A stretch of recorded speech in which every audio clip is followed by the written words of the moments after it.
Uganda in the late 1970s, a beautiful country, but hurting. The lush landscapes and vibrant communities masked a deep-seated pain. Idi Amin, the self-proclaimed conqueror of the British Empire, was in charge. He was brutal. His iron-fisted rule left no room for dissent. Think of the worst dictator you can. He was worse. Amin was paranoid. He saw enemies everywhere, even among his closest allies. He turned on his people. The military, once protectors, became instruments of fear and oppression. Anyone he didn't like disappeared. Families were torn apart, and the fear of being next was ever present. Torture and death were common.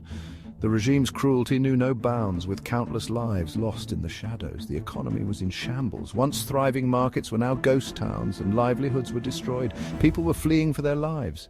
The exodus of refugees painted a grim picture of a nation in despair. Amin's reign of terror couldn't last forever. The collective relief was palpable when his rule finally ended. His actions destabilized the region. The ripple effects of his tyranny were felt far beyond Uganda's borders. His neighbors were watching, worried. The instability threatened the fragile peace in East Africa. He had become a regional threat, a ticking time bomb. The world held its breath, waiting for the inevitable explosion. Idi Amin, in his arrogance and hunger for power, decided to invade Tanzania in 1978. He believed that by doing so, he could expand his territory and solidify his dominance in the region. Amin wanted to claim more land and show his power to the world. He thought that a swift military action would bring him glory and respect, but it was a big mistake. This invasion marked the beginning of his downfall. The conflict quickly escalated, leading to significant losses on both sides. Tanzania's President Julius Nyerere was a different breed of leader. Unlike Amin, he was known for his wisdom and diplomatic skills.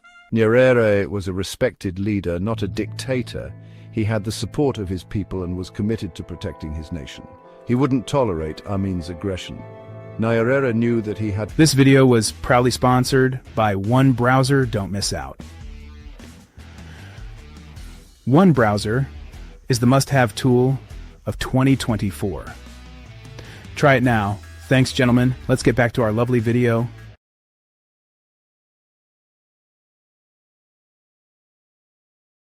To act decisively to defend his country. Nyerere mobilized the Tanzanian army, and with the support of Ugandan exiles who opposed Amin's regime, they fought back fiercely. The Tanzanian army was well-trained, highly motivated, and ready for the challenge. They had a clear mission: to push back Amin's forces and restore peace. With determination and strategic planning, they successfully pushed back Amin's forces, reclaiming their land. In a desperate attempt to save face, Amin claimed a great victory through propaganda and public statements, but the truth was undeniable. Amin was losing, and his regime was crumbling fast. The invasion had backfired, leading to his eventual downfall. The Tanzanian army, joined by Ugandan rebel groups, advanced into Uganda.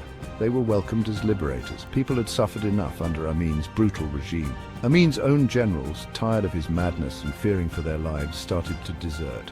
They saw the writing on the wall. Amin's days were numbered. The once mighty dictator was becoming increasingly isolated. Amin, in denial, continued to broadcast propaganda. He claimed victories that never happened. He blamed everyone but himself. But the truth couldn't be hidden. Kampala, Uganda's capital, was about to fall. On April 11, 1979, Kampala fell. The city, once vibrant and full of life, was now a symbol of liberation and hope for the Ugandan people. Amin's reign of terror was finally over. The streets of Kampala echoed with the joyous cries of freedom as people celebrated the end of a dark era. He fled first to Libya, then to Saudi Arabia. His departure marked the end of a brutal chapter in Uganda's history. He lived out his days in exile, never facing justice for his crimes. Despite his escape, the memories of his atrocities lingered in the hearts of many. Uganda was free but scarred. The aftermath of Amin's rule left the nation grappling with immense challenges. The country was in ruins, the economy was shattered, thousands were dead, the scars of war and oppression were visible everywhere. The healing process would be long and difficult, but there was hope. Communities began to come together, determined to rebuild their lives and their country. Amin's fall was a victory for Uganda, for Africa, for humanity. It was a testament to the resilience and strength of the human spirit. It showed that even the most brutal dictatorships can be overthrown. The power of the people united in their quest for justice can bring about monumental change. Uganda could finally begin to rebuild and move towards a brighter future. The journey ahead was challenging, but the promise of a new dawn inspired hope and determination in every Ugandan heart.